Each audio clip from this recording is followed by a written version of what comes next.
Hello there, everyone. Welcome to the webinar.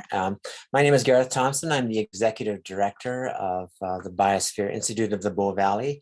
It's my privilege to kind of introduce you I want to say just a couple of minutes, in fact, about 30 seconds worth of content before I introduce the main show here, with solar and electric vehicles, a match made in heaven. So I want to say that the Biosphere Institute has a mission of empowering community leadership to address environmental problems. We work with all communities here in the Bow Valley. And so there's three pillars to our work. One is in general environment, one is wildlife and human-wildlife coexistence. And the third pillar, of course, is climate. And that's what brings us here tonight. So the goal of our SHIFT program is to support climate action by Bow Valley businesses and citizens through three things. One is the notion of energy efficiency and retrofits in our homes and commercial buildings. The second, which is relevant to tonight, is solar and renewable energy, which includes geothermal and, of course, solar. And the third is also relevant tonight, and that's the notion of low carbon transportation, which is, among other really important things, electric vehicles.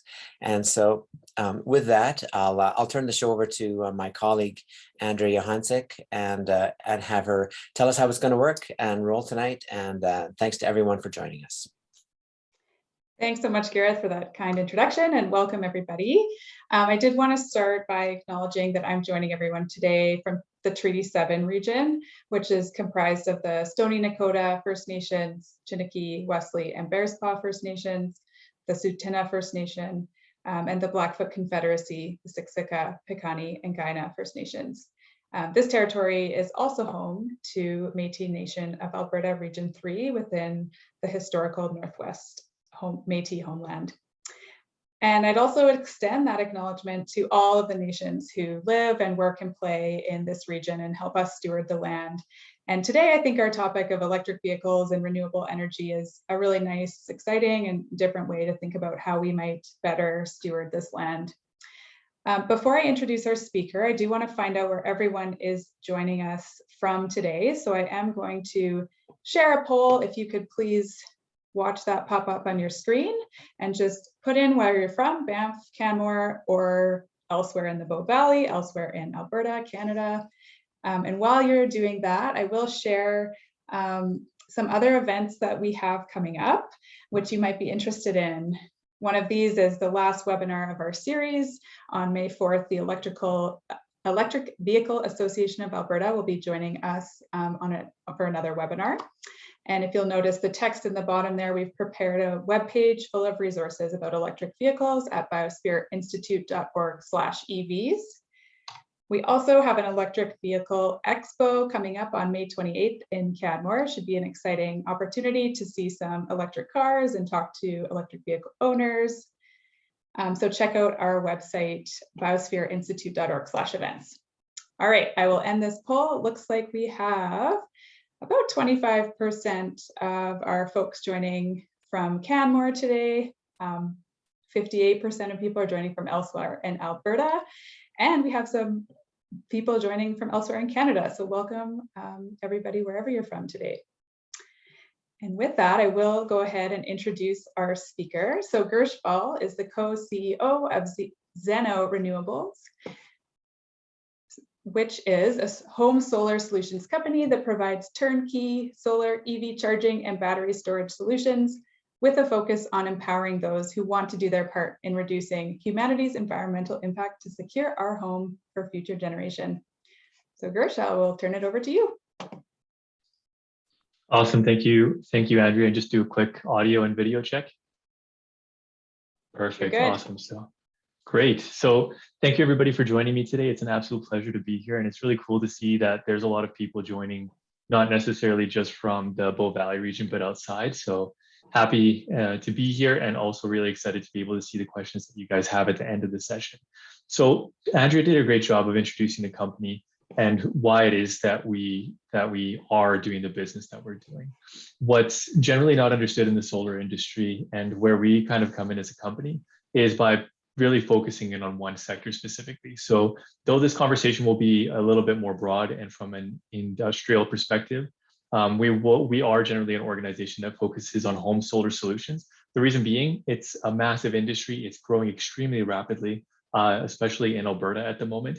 And there's a lot of opportunity in it as well too, and a lot of consideration for future technologies that haven't really hit the market yet or haven't even really been thought of. So as an organization, we've had a pretty big impact. These statistics are Alberta specific. So we've done about over 750 projects to date.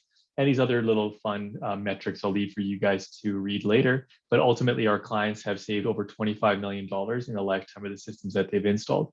And we're well on our way towards our target of 1 million homes by 2040, which is a big goal, but it always ties back to the reason why we are in business, and it's to reduce our carbon footprint as a society. So Andrew did touch about this as well too. Where we come in as a company is we provide solar, EV, battery storage, and smart monitoring technologies. And we tend to do these projects with a lot of really good partners. Why that's relevant is today I'll be touching on some of the metrics that these partners provide when they're coming in from the solar side and the electric side, and the impacts that they have on the back end. So those partners include SolarEdge, Q-Cells, which is Hanwha, Sense, Tesla, Porsche Canada, Canada Solar, and ChargePoint. So to dive straight into it, why is it that EVs and solar work so well together? The nice thing is that the technology is already there. So I had mentioned earlier on the company named SolarEdge. They're one example of many companies that are currently making this possible. Many of their solutions have made it extremely easy for solar and EVs to work together. This is a snapshot of their actual monitoring system. So this client or this user here would have solar panels on their home that would be generating energy that would be potentially going to a battery bank, and that could also power an electric vehicle. That could also help be charged in itself, and then the extra energy can either be sent to the home or it can be sold to the grid. That's the major consideration, is why we called the presentation what it is. It's a match made in heaven. They were always meant to work together, and they were always meant to work in conjunction together. And the technology that's currently available in the market is really pushing in that direction. And the big piece that we're really seeing, and we're starting to understand deeper about the people that are moving in this direction, they're starting to move in the direction that they're getting all of the solutions all at once versus just getting one of them, with the exception of batteries. So battery backup systems, which is what this shows here, are generally quite hard to get your hands on, especially in Canada at the moment. But what is readily available are solar panels and electric vehicle charging stations. And most people are doing them together rather than doing them separately. Historically, people would either do solar panels or they would do electric vehicles separately. So why is it that this has happened? Why is it that things are moving in this direction so rapidly? And it's just because of the laws that govern these different pieces of technology and how fast things are moving.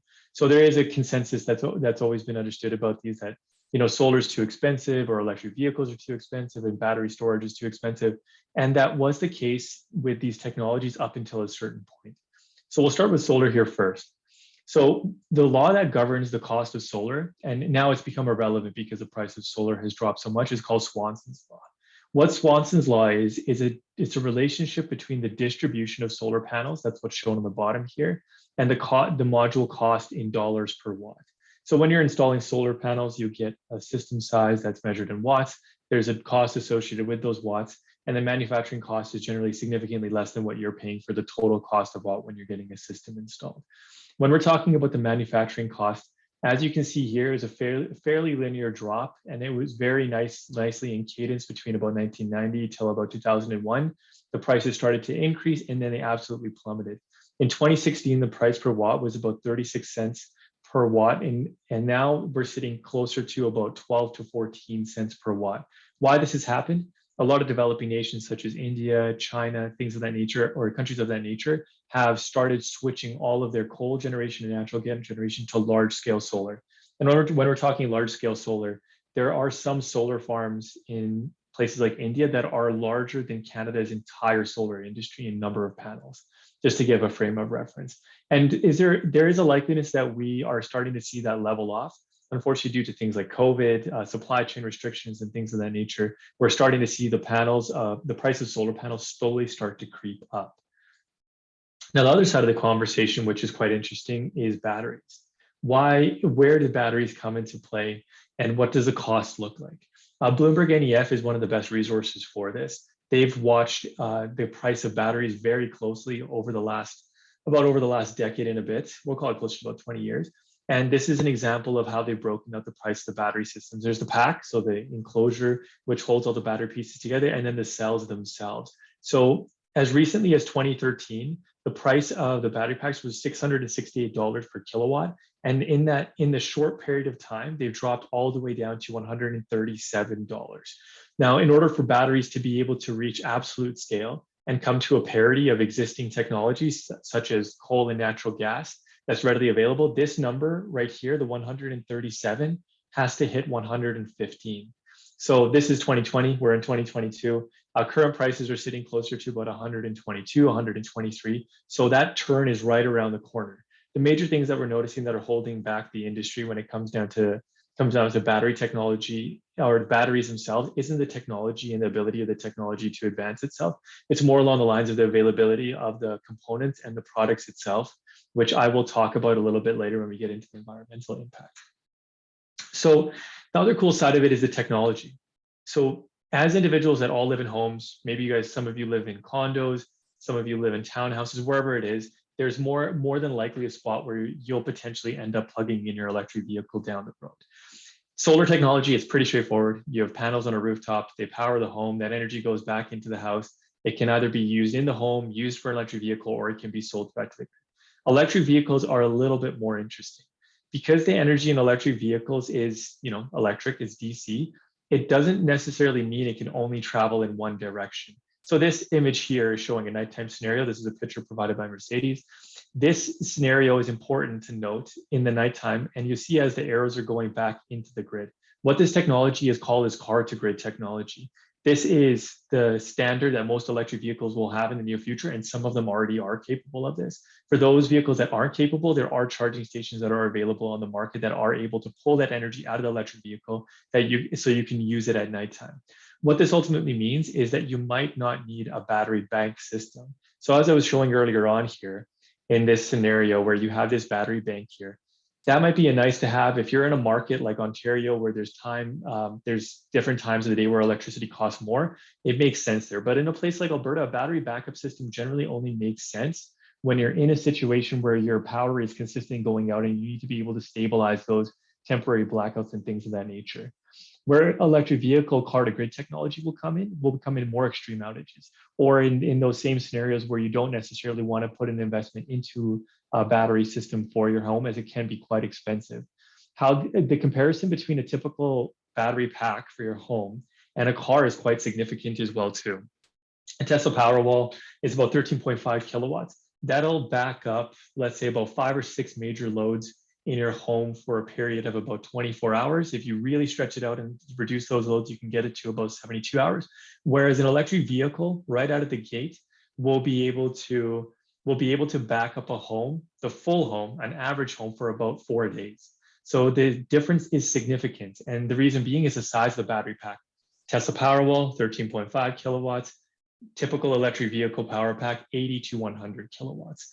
Another cool technology that's going to be coming out in the near future, and it is available in some vehicles as well, is wireless charging.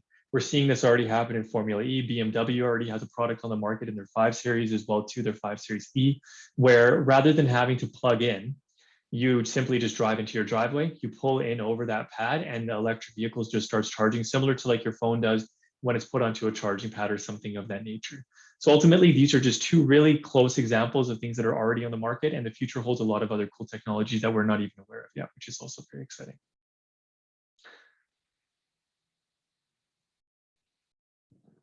So now we get to the fun bit, is the environmental benefits of solar and the environmental benefits of electric vehicles. This is generally one of the hottest contested areas of electric vehicles and solars in themselves. One of the major concerns that a lot of Canadians have, and even Americans have, is, well, it's nice that you have these solar panels, but what happens to them afterwards? What happens to the components? I've heard they're going into landfills, things of that nature. That landfill comment is absolutely true. There have been a significant amount of solar panels that have ended up in landfills over the last 15 to 20 years. The reason being, there was no ability to recycle them. That has changed significantly over the last 3 years. As the solar industry has been growing rapidly, the attention on the solar industry and the ethics behind it have also risen. There have been issues where There's been forced labor involved in certain parts of China. There's been situations where there's been a massive amount of panels found in landfills. A lot of that is starting to go away. Similar to any other industry that's quite new, there's going to be players that aren't going to play by the rules. There's going to be individuals that aren't interested in the environmental benefit and the financial benefit to the end user. They're just in the industry to make money. That's always the case with a lot of, especially global scale industries. But the nice thing is, and the positive side of this coin is, we're seeing a significant change in that. There's actually a few different recycling facilities popping up in Canada. There's quite a few popping up in the United States. And where this all really kicked off in the developing world was in Australia in 2018. That's where the first solar recycling facility came into play. And this is an example of a very archaic version of it. And the pieces that came out of it, so the after recycling components included high-grade aluminum, high-grade silica dust, reusable silica cells, copper and silver, and in some cases PVC as well too. There's companies out there that have a goal of getting solar panels to a 100% recycled point, with 80% of the components being reused. The best numbers that I've seen to date is about an 85 to 90% recyclability with a 60% reusability rate, and we will see that increase as it is very new. Some other interesting considerations when it comes to the environmental benefits of solar is taking a look at the other energies that we use most commonly in Canada. So solar panel manufacturing, when you're manufacturing the panel, that's when the majority of the emissions are created with solar panels. Once they're plugged in, they're on your home, when they're on your business or in a field, they're not really making any emissions. But during that process, it's about 50 grams of carbon dioxide per kilowatt hour. When you burn natural gas, for example, it's about 412 grams of carbon dioxide per kilowatt hour. And then coal burning is a little bit over 1,000 grams of carbon dioxide per kilowatt hour. These numbers here are all Canadian based as well too. The manufacturing one is sourced from a Canadian company out of Ontario that manufactures here locally. And these are a blended average of the numbers across industries in Canada as well too. What that means, just to keep things simple, is the solar panels that we're seeing in Canada and even in the United States are considered what we call tier 1, of the highest standard. Those solar panels will produce energy for a minimum of 25 years. Generally on their benchmark numbers, they'll be producing about 60% of their nameplate power 40 years out. But why we use a 25-year number as a standard is that's what the guarantee period from the manufacturers is. And some manufacturers will warranty solar panels for that period of time as well too. Ultimately, what that summates to is within 2 years, the typical tier 1 solar module will offset its emissions. So that means 23 years of emissions-free energy, which is quite impactful.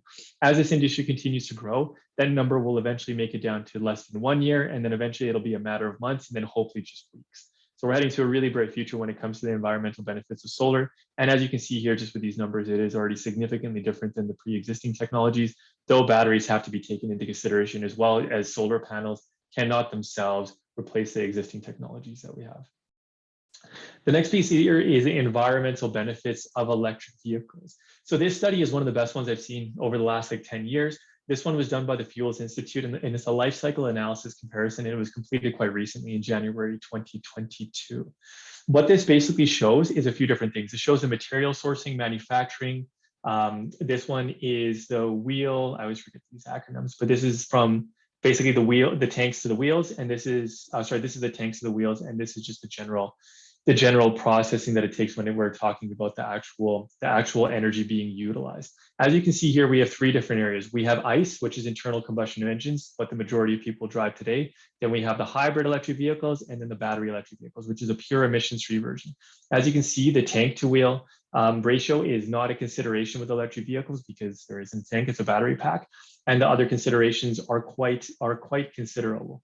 So when we're talking about electric vehicle manufacturing, it's one of the points that gets brought up a lot of the time. People are saying that, hey, you know what, when we're manufacturing electric vehicles, it uses a crazy amount of energy in comparison to the other forms of technology. So ICE and HEV, it's fairly close.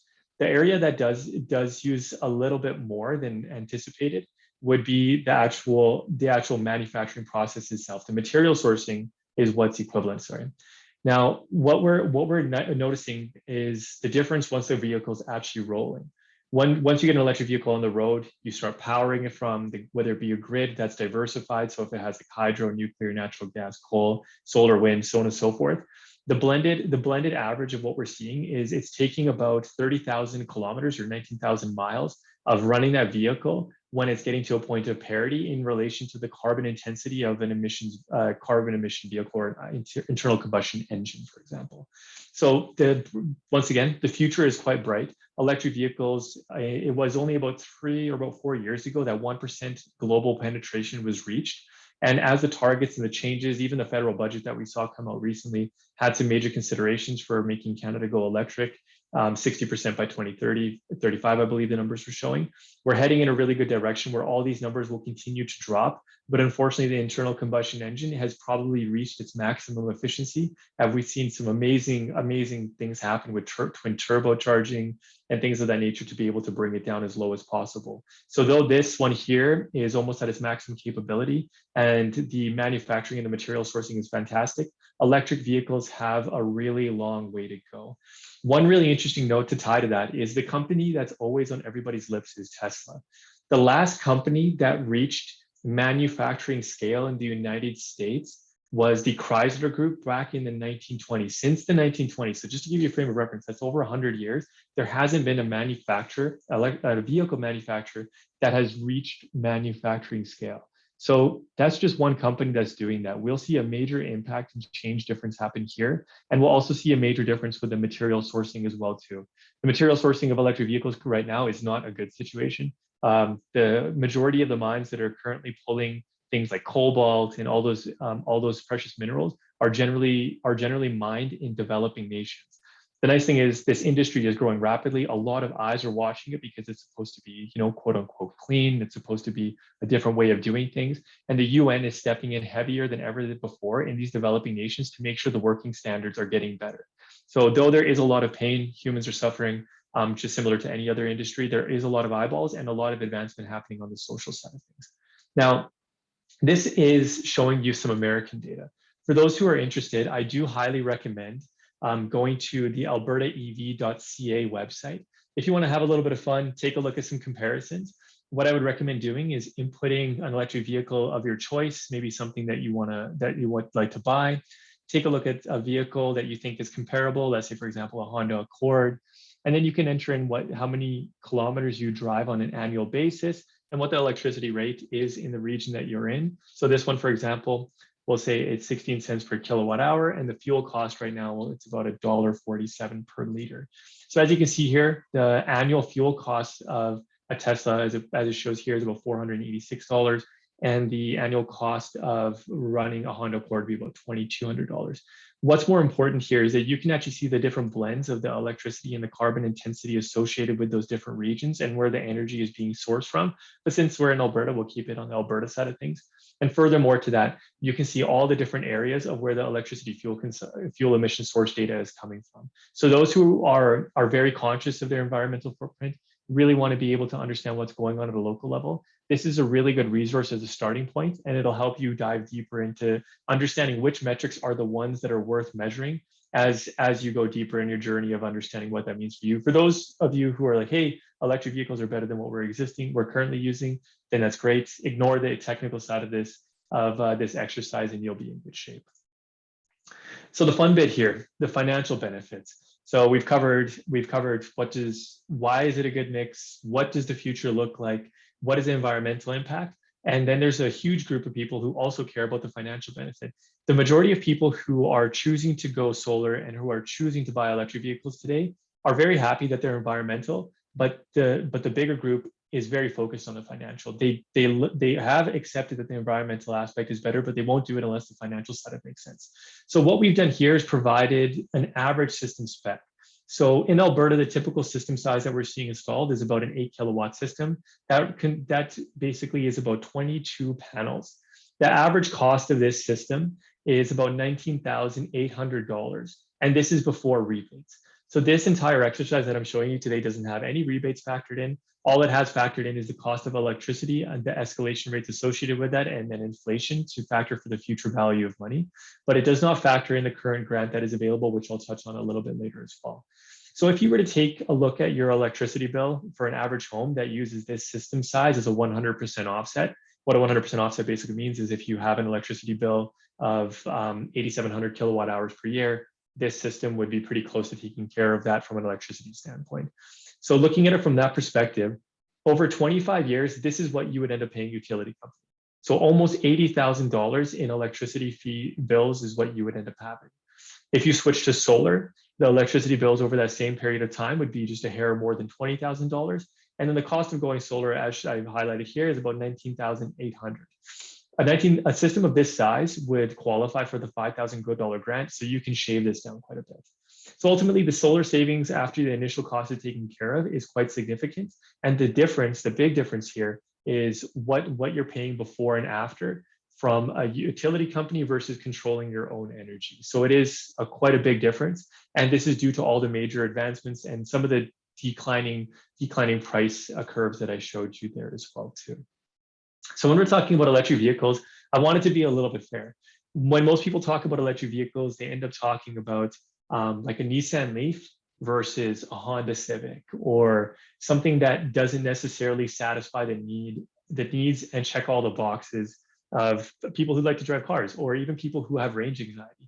So I picked the vehicle that, if I didn't know that much about electric vehicles and my major concerns were, is this economical and can I get to where I need to get to, I would pick the Tesla Model 3 long range. So to purchase a Tesla Model 3 long range, some prices will say it's about $67,000 to $72,000, depending on what options you pick. I ran it right down the middle at $70,000. And I decided to compare it to a BMW 330xi, considering a Tesla itself has all the luxuries that you would get out of a BMW, but it's not necessarily, let's say, like a Bentley or something along those lines that are quite expensive.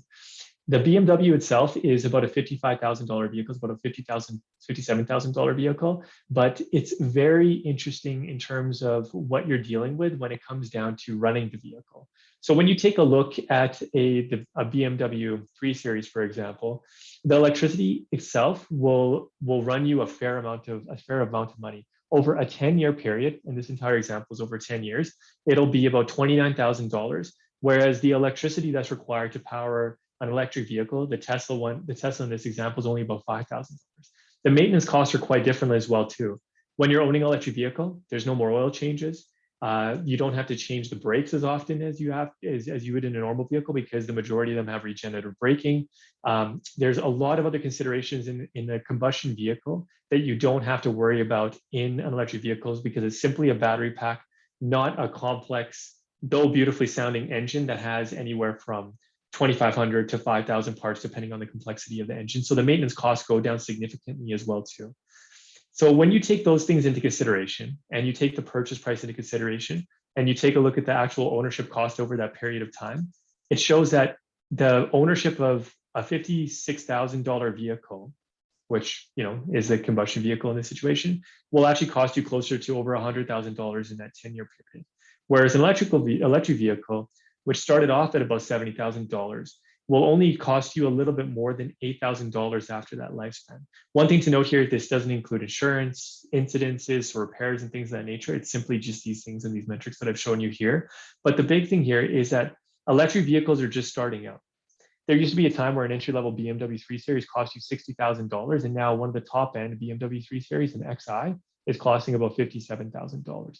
Electric vehicles are going to keep on coming down in price, and this gap will get bigger and bigger and bigger, though it's already in really good shape.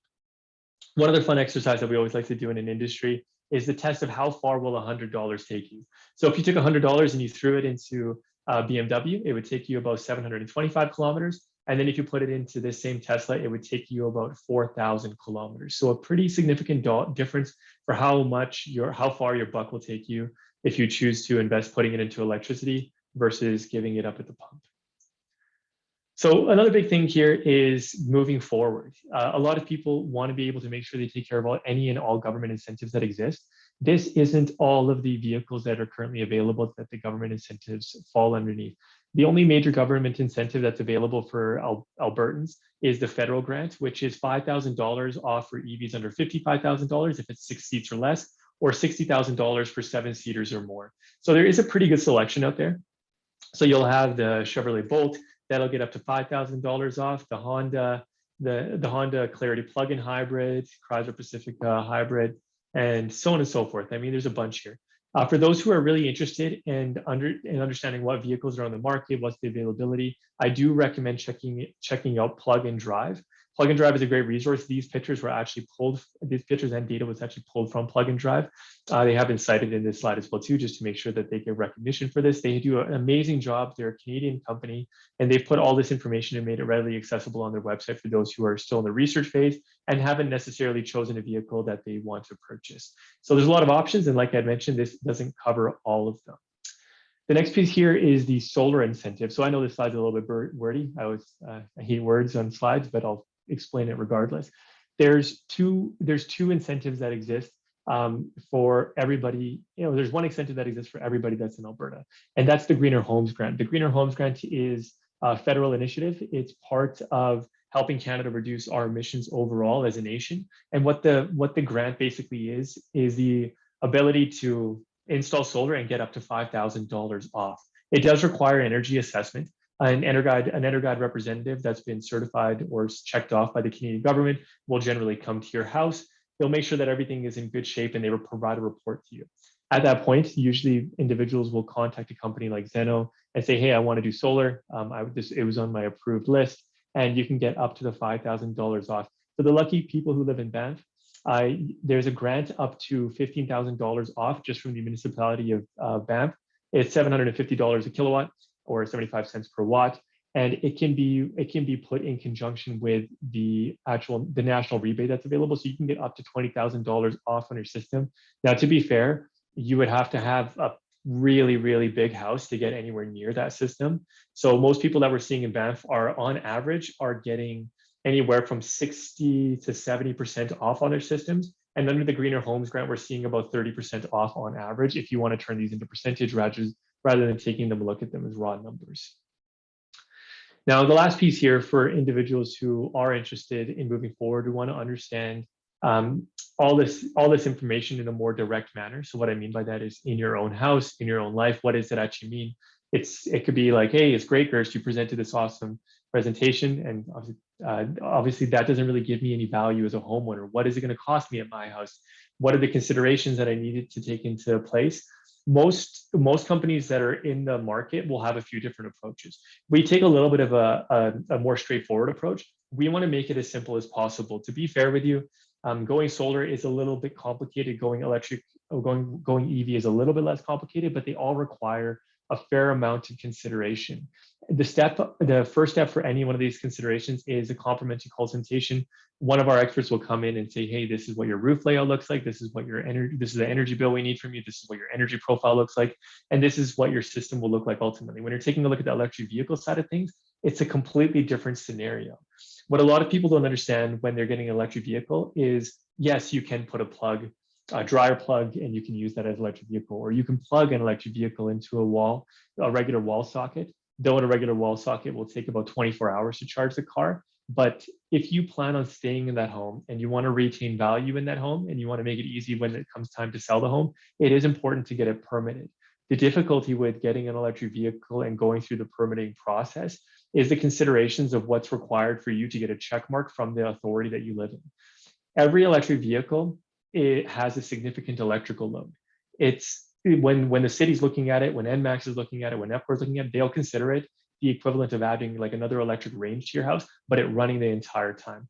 Why I use electric range as an example is average electric vehicle charging stations are 30 amps or 40 amp draws. So they'll be protected by a 40 amp circuit or a 50 amp circuit.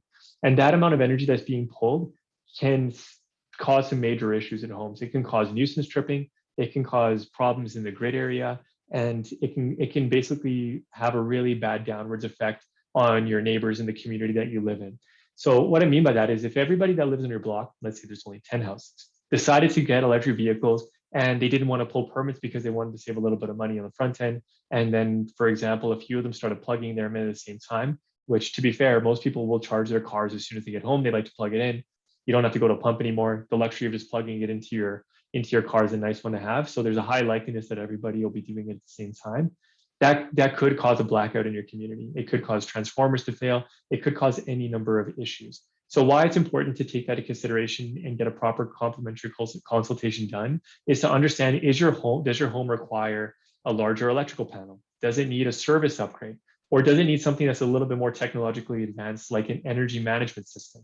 Sometimes you can install an energy management system and bypass having to replace your panel or do a service upgrade. What an energy management device does is it lets you, it takes two loads. So it can take air conditioning and electric vehicle, and it'll switch between the two of them. And you can choose which one you want it to charge, or you can give priority to one another. So there are a lot of considerations when it comes down to going through this process, but luckily this industry is going really rapidly in the province, and there's a lot of really interesting companies out there, as well as a lot of certified individuals that'll be able to tell you the best path forward. But the most important thing to understand when you're getting an electric vehicle charging station is, can my house handle the capacity? And if it can't, what needs to be done?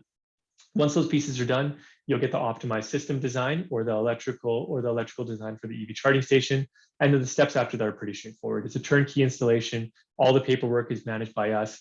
After the paperwork is done, a inspection process needs to be completed. One should be done by the company that did your installation, and a second one should be done by the authorities. There should be a city representative or municipal representative showing up to your home. In some places, it's third parties. In other places, it's somebody who works right for the city, and they should be going through and checking off to make sure everything is good to go.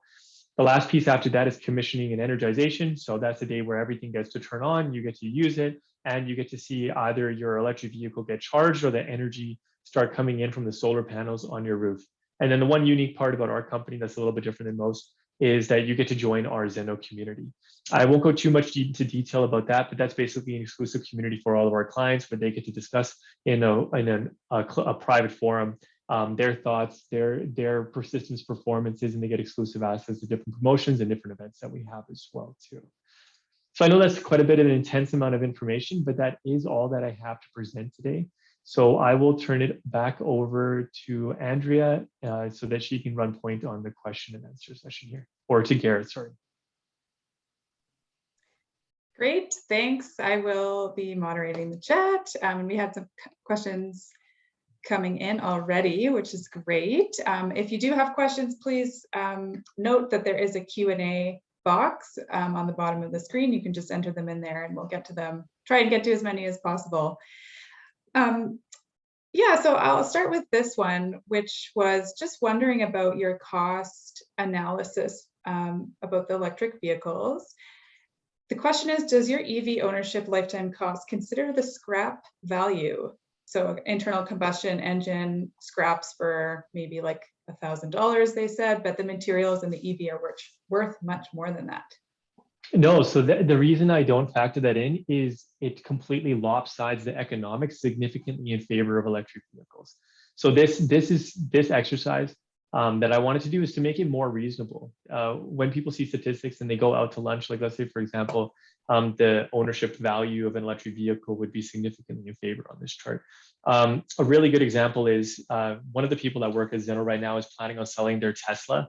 They have a Tesla Model 3 mid-range that's a 2018 with about 50,000 kilometers on it.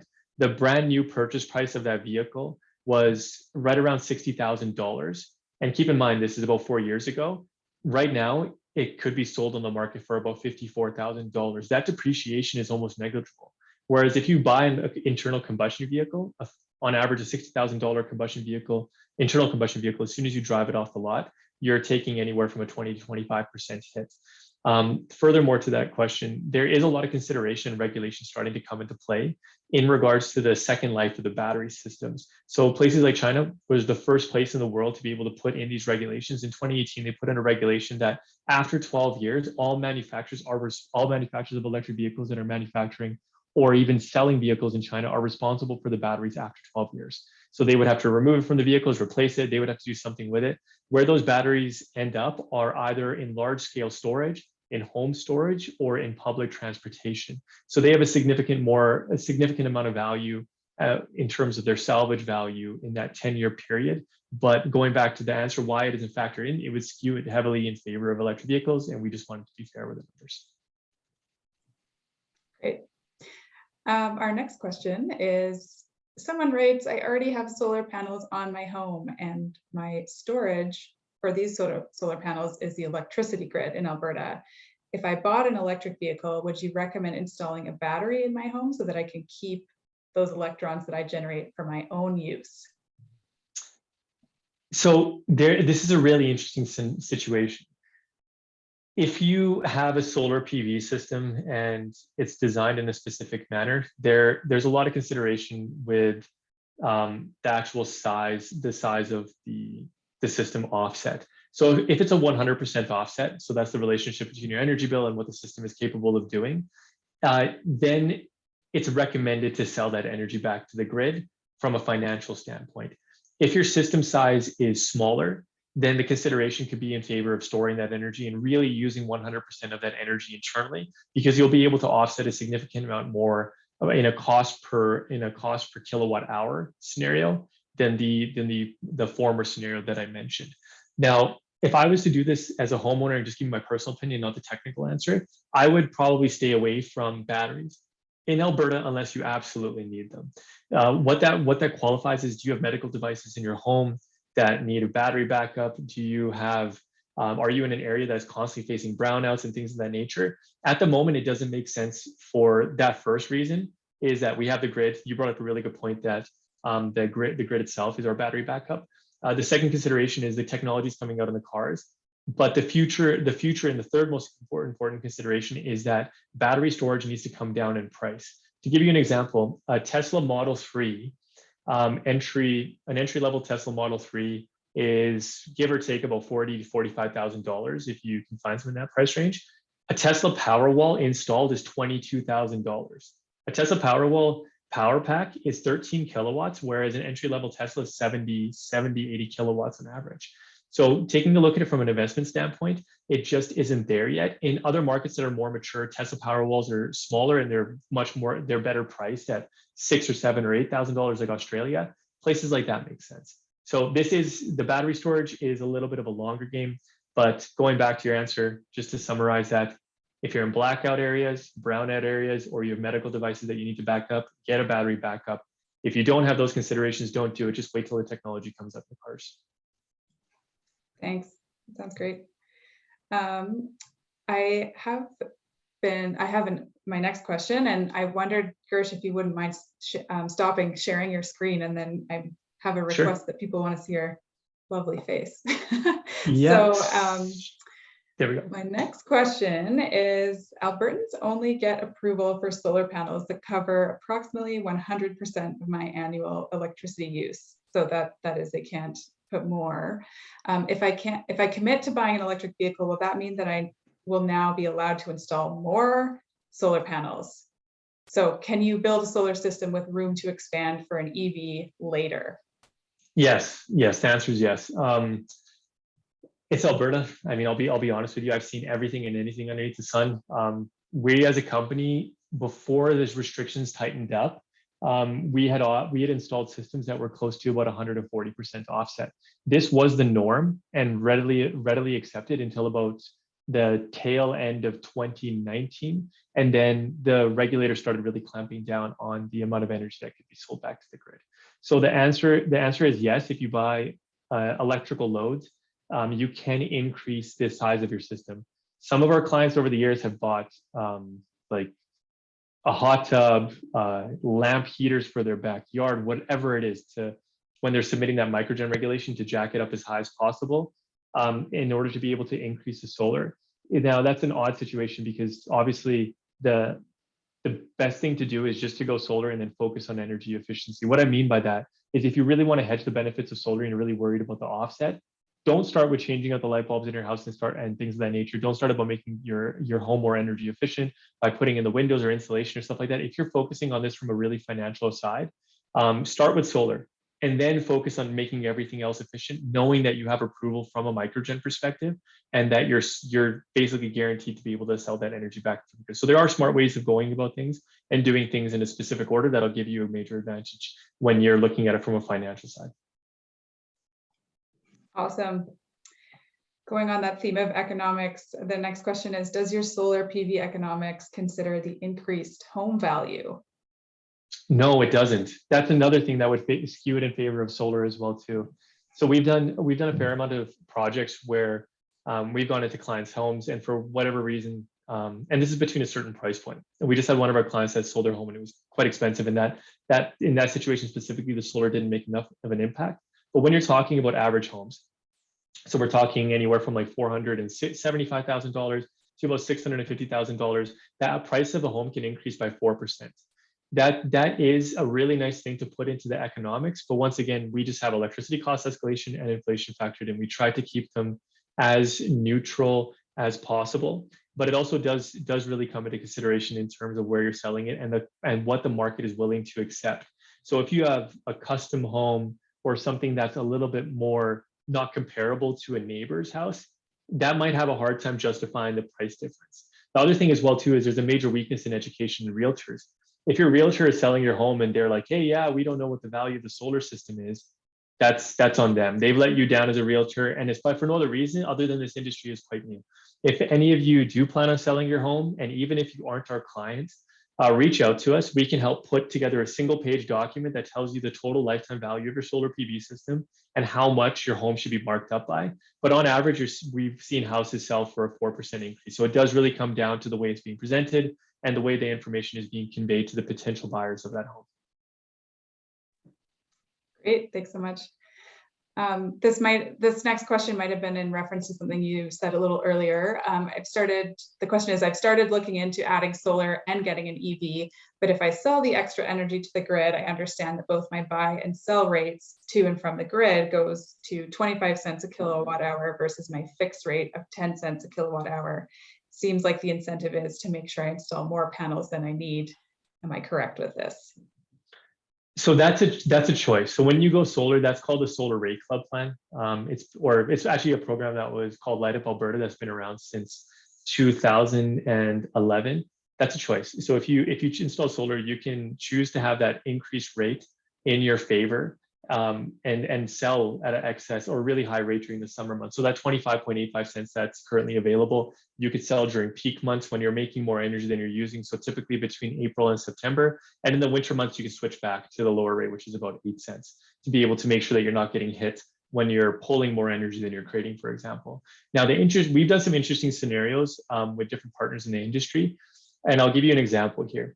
If you were to install a solar system at a 100% offset or 110% offset, if you were able to get that approved, and you use the solar rate, club rate, your internal rate of return of that initial expense versus the return on investment from solar on average is about 11.5 to 11.7%. If you installed a system that was much smaller, lower in cost, but was balanced with the federal grant, so the Greener Homes grant, so let's say, for example, it was a 5 kilowatt system, which is $1 per watt rebate that gets a $5,000 rebate, and you focus on the internal rate of return of that, it's over 12%. So the incentive isn't necessarily to install more panels, it's to get a company like ours to make sure that it's being done intelligently. That are you doing solar because you want to offset all of your footprint, or are you doing it for financial reasons? If you're doing it for financial reasons, consider doing maybe a smaller system and focusing on using as much of that energy internally. If you're really going to try to hammer home as much energy as possible and you want to hedge it in your favor, try to be as energy efficient as possible. This is not environmental. But it comes with an environmental note. For those who really are just focused on their economics, maybe that's the way to go. Don't be environmentally considerate for a while. Jack up your electricity bills, install a big solar system, and then bring your energy down and then hedge that in your favor. So there's a lot of different ways that you can use solar. There's no wrong way. Everybody gets to make their own choice, but there is a significant amount of consideration that we can help guide you through when it comes down to what are your actual needs when you're going solar. Thanks so much. It's definitely nuanced, and I appreciate you kind of walking through all these scenarios with everyone. Our next question is about electric vehicles. So it's quite a wait currently to purchase an electric vehicle, at least here in Alberta, but I do think across Canada as well. Do you predict that in the future the wait will become shorter? Yeah. I mean, there's no other direction that it can go other than down. The major issue that we're seeing with electric vehicles and availability at the moment is to do just with the sheer demand for them. Going back to that point that I made earlier on in the conversation in regards to Tesla being one of the first companies since the 1920s to reach scale of manufacturing as an automobile company, everybody else is playing catch up. Everybody thought Tesla wasn't going to make it, that they were going to fail, and they're all fighting for the same resources. So to give you a really good example, when I was talking about developing nations and one of the major elements being cobalt, in the Congo, I think there's 17 cobalt mines 15 of those are owned by China. So China has a massive control of that. Not saying that's a bad thing. We're humans, we're all working together. And I have no difference of opinion between any other country. I'm happy that we're all on this planet together trying to make the world a better place. But if you take that into consideration of one country's controlling that many resources, it will make it harder for populations like Canada and the United States to be able to get access to those resources unless we all start working together. So that's a really loaded question, is do I see it coming down? I personally do. But if you're taking a look at the political framework and geopolitics as a whole right now, there could be a continued wait. I don't see it getting any longer, but there also isn't any security in regards to how long it'll take. So if you do have an interest in getting an electric vehicle, because the technology is getting better, advanced driving considerations are coming into play, now might be the time to do it. I've been waiting for my Cybertruck since December of 2019. So we'll see if it actually shows up based on the new timelines they're giving. But I hate to answer a question that way, but it truly is up in the air, and it comes down to how good the manufacturers are going to be in these next few quarters. Yeah, no, that's good. And it's good that you're thinking of this holistically too. I think that's something that we all need to be talking about. And I hope that you share your Cybertruck photo on social media when it finally arrives there. Yeah, I will. We'll be looking forward to seeing that. It'll be Zeno branded, so I'm sure everybody else. Yeah, oh, perfect. Around, Amazing. So. Yeah. Our next couple of questions are about different types of solar panels. So someone asked right at the beginning that they have an opportunity to purchase a used 250 watt industrial grade panels. And purportedly they're between 3 and 6 years old and they're producing 98% or better. Anything that they should be considering, and they would put them on a new build, the cost savings seems significant. If they're in good condition and they're working well, I would do it 100%. The reason being is that everything about solar is square footage. So if you have enough space on that property to fit those panels, why not?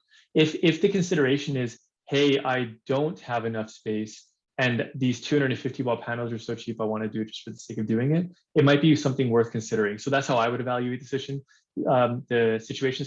is what is your energy offset goal? Do you have enough square footage to install the system? And if the answer is yes, I would go for it. Awesome.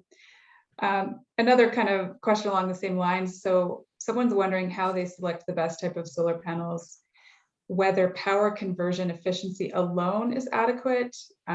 And they've given some examples of comparisons. So solar roof shingles versus, I don't know how to say this, perovskite solar cells. Oh, perovskite, yeah. Wattage per panel versus inverter power loss, power generation loss over 25 years versus cost of ownership, including routine maintenance. Yeah, it can get quite complicated when you start getting down to that level. What I would recommend is when you're dealing with solar panels and you're taking a look at the application, take into consideration the environment that you're living in. My recommendation out of the gate is to not install solar shingles anywhere in Canada. We are Tesla certified. I do really hate saying that out loud. It's just because I've gone down to the States and I've seen the systems firsthand.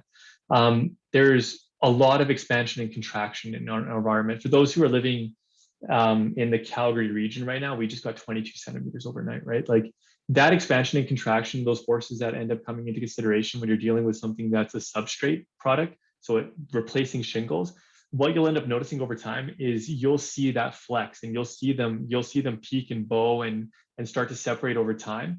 And the systems that I saw, which were down in San Jose, is you could even see the weight of them pushing down on the roof between the trusses. And rather than it looking like a flat roof, it started waving like this. So you would see waves the entire way. So it actually does, in some cases, ruin the look of the house. Now, if you're aesthetics aside, let's focus on the technical piece. It really isn't necessarily the relationship with the type of technology that you're using. It's about the application. So what is your goal again? Is your goal a 100% offset? Is it a 50% offset? Is it to be environmentally neutral? That's where you should always start. The technology, if you dive down to it, there's going to be way too many options. You're going to end up in the weeds. Just focus on something that hits your goals and has a really good warranty behind it that ends up producing as much energy as you need. The other big major consideration is if you do really care about the technical piece and you're talking to a company like ours, ask them how they're calculating their energy offsets. As a company, I believe we're one of the few out there. We guarantee our production in year one. We're so confident on the numbers that we're putting out there, we'll guarantee them and pay for any difference over a certain percentage that we're outside of that window. So make sure that when you're talking to your providers, they know what they're talking about. Are they factoring in soiling, snow loss, irradiance, AC/DC mismatch, things of that nature. Just really gun into those details versus the technology itself. Focus on the application, make sure your provider is good, and the rest will solve itself. Thanks.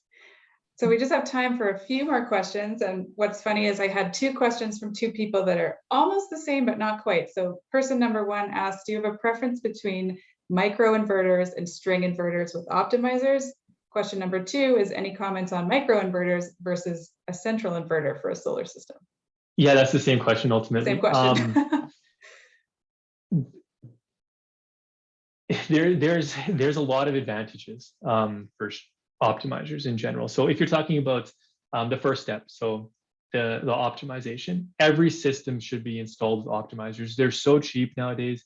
They generally come with like a 25-year warranty, and they provide a significant amount of value. They tell you the temperature that your panels are running in. They tell you how much energy it's creating. They'll even let you know if they'll even be able to show you that, oh, the tree is now shading the panels on your home or something of that nature. And then it'll allow the energy to increase in the other panels so that it'll provide a more even energy flow across. So by default, you should never do a central inverter without optimizers. Just go for the optimized solution. Unless you have a farm, no obstructions, it's perfectly 180 degrees south and there's nothing in the way, don't go with optimizers. The other thing that as well too is we live in a cloudy part of the world, right? Where you have a lot of sun during the day, but sometimes the clouds come out. Optimizers will still be able to produce a significant amount of energy even on a cloudy day, whereas a non-optimized string won't. And the reason why is optimizers themselves, obviously in the wording, optimize the ability of the solar panel to produce energy, which increase the ability of capturing refracted light. Let's say, for example, you have a cloud ceiling and the sun is shining down on the ground over here and your house is over here. That sun could still reflect off the clouds and then hit the panels down. If you have an optimized system, it'll keep working. If you don't have an optimized system, that system is going to turn off. Now, if you talk about the difference between microinverter systems and string inverter systems, every system that I've ever personally owned has been string inverters with optimizers. That's my personal preference. The reason being is I like having a central unit that's only one point of failure that I know is easily serviceable. Now, that doesn't mean that the other microinverter system isn't easily serviceable. It just means that there's more points of failure on your roof. Microinverter systems sit on the roof. There's nothing inside the house, whereas a central inverter, the word being central, sits inside your house or outside on a wall or something like that.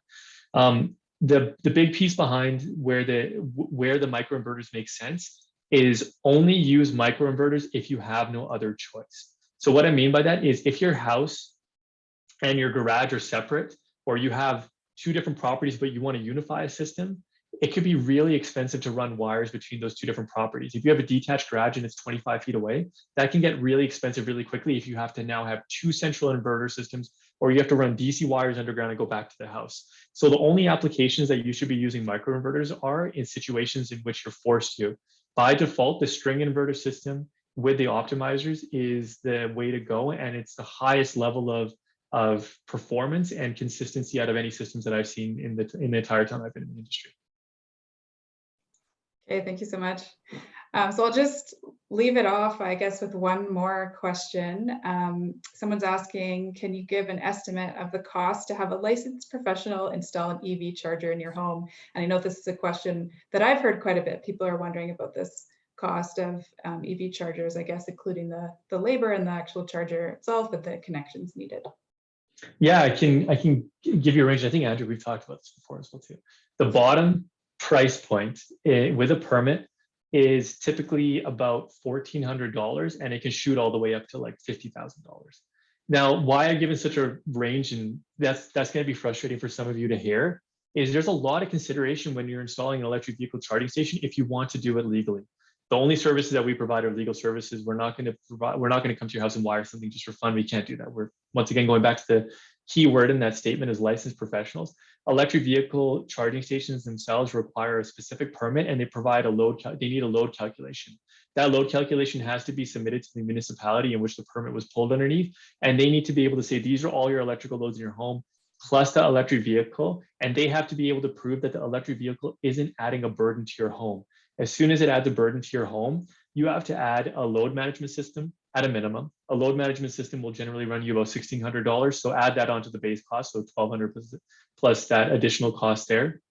And if you have to do a panel upgrade will generally cost anywhere between $2,000 to $3,000.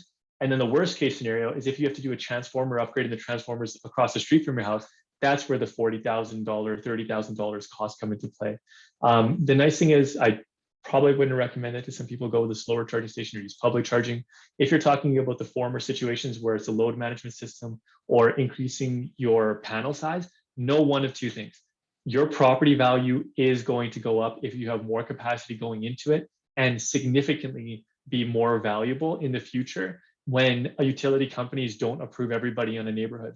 There is a limited amount of capacity that goes into every single point of distribution. So what I mean by that is transmission lines are where energy gets created from, and where they goes into communities, from communities to your house, so your neighborhood to your house, is distribution lines. Those distribution lines are limited, they're capped. In my neighborhood specifically, I live in a neighborhood where the houses were built in the 1950s. There's on my one street, based on what I know about this neighborhood specifically, out of the 22 houses that are in my distribution section, only 12 of them will be able to have certified electric charging stations, unless they have some sort of solar or some sort of battery associated with it. So it is going to be one of those things where let's try to get it as quickly as possible, but that can swing the price wildly. Now, I know that is a long-winded answer, but I wanted to give you as many layers as possible as to what can swing that price. But sometimes if you're building a new house and a builder is offering it, jump on it. Make sure they throw it in there right out of the gate. The cost will be a lot lower if you're getting it from a builder. Great, thanks so much. So it is 7:30. I want to respect people's time and make sure that people can have the rest of their evenings. But Gursh, do you want to have any sort of final words, or let people know where they can reach you if they have any questions? I think we got to most of them. There were a few more questions that we didn't get to, but we can always. Yeah, absolutely. And well, first and foremost, thank you for the great questions. It's always nice to be able to see well thought out questions. Hopefully I was able to get to everybody's questions as well too. I did see some names in the chat of some people that I know as well too. So for those of you who do know me, it's nice to see you. Hopefully we're able to connect afterwards. But ultimately the best way to reach us is through livezeno.com. So LIVE Zeno, ZENO.com. And if you the best email address to reach out to if you are interested in any of the services that we offer is info@livezeno.com. If it's more of a general conversation, if it's more industry focused, if it's more advocacy, or if it's more of a corporate question, I'm the person to reach out to, and I'll drop my email in there as well too. So it's gball@livezeno.com, and I can be reached there. So that's pretty much it. I mean, it's great to see so many people turn out, and it's really nice to hear the questions again. And thank you so much, Andrea and Gareth, for having me out tonight. Yeah, I really appreciate your time and all your effort putting that presentation together. I will just let people know that we have a survey, and there's a bit of an incentive to do this survey. The survey helps us understand what you learned and improve our programs in the future. So I'll put that link in the chat. The incentive for you is a chance to win an energy efficiency home prize pack valued at $500. And I would say you're a pretty good chance of winning that. So definitely fill that out. And I also wanted to take the opportunity to thank our funders. So we had some support from Natural Resources Canada and the Town of Canmore to do this event. So really appreciate your time, and thanks for all the questions, everybody, and have a good evening.